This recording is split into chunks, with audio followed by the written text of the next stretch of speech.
You mentioned your social media. You're doing TikTok and you start Krav Maga and you blew up, right? Yeah, exactly.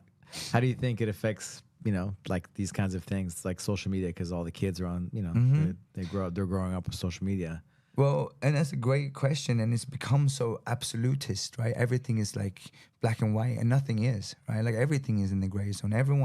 There's always some right in everyone's opinion, right? So to be able to recognize that is where it started, and I've actually started to be a little so. I've gotten a lot of hatred, especially from the Aikido community, and because unfortunately a lot of the videos that I call out that are unrealistic are unfortunately Aikido, right? But I get it. Like I changed my attitude. Like instead of ridiculing, what's my goal? Well, my goal is to change and make them understand. Like I'm not saying don't do Aikido. I understand that Jiu-Jitsu is where it's at because of Aikido partially, right? And if someone spent 40 years doing something.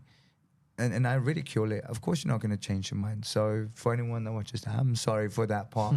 At the same time, it's important to understand, like if you do Aikido, you can do it for many reasons, right? Community and culture and tradition and movement and so on. But if you're looking for self-defense, it's not going to be very functional.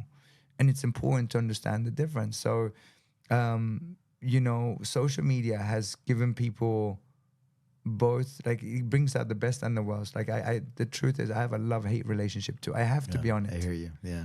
Because I have to, because with a non-profit and self-defense, if I truly want to teach it and to reach the masses, I have to be online. Yeah. But it brings out the toxicity and the stuff, like the things people say that I know you would never say. And I'm not talking like from a fighting perspective, but like, how can you say something so hurtful to another human? Would you say that in person? No. Yeah.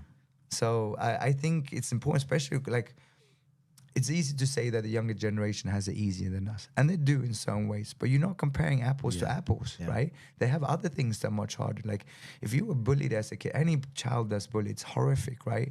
But when we were younger, like you had to deal with your tormentor in school and then you went home, at least you had the rest of the day. Mm-hmm. Now it continues because it's online.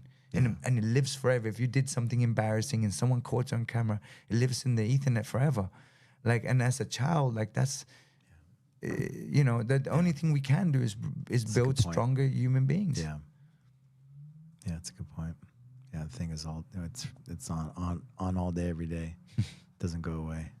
And we know now, like it's called social media, and it's the most unsocial. I hear about girls doing, just like my kids are teenagers, right? It's like, oof. Yeah, and exactly right when it comes to everything. So it's predatory behavior and constantly like measuring yourself against someone's highlight reel, right? Where it's like that's not their life, like that's not every day. Or even like when it comes to success, I don't care what you do, athlete, business, whatever, it's hard work. Yeah.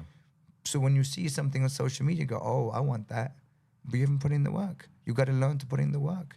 So you got some great accounts, you got a free education, but it's also, you see it when it comes to depression, anxiety, it's through the roof. Yeah, being on our screens, right? Just on top of all that, just that probably we're getting like all that frequency, all that radiation from our phones and stuff, right? It's just adding up. Yeah, that's not moving. People are not moving enough, right? And then people's lifestyles, right?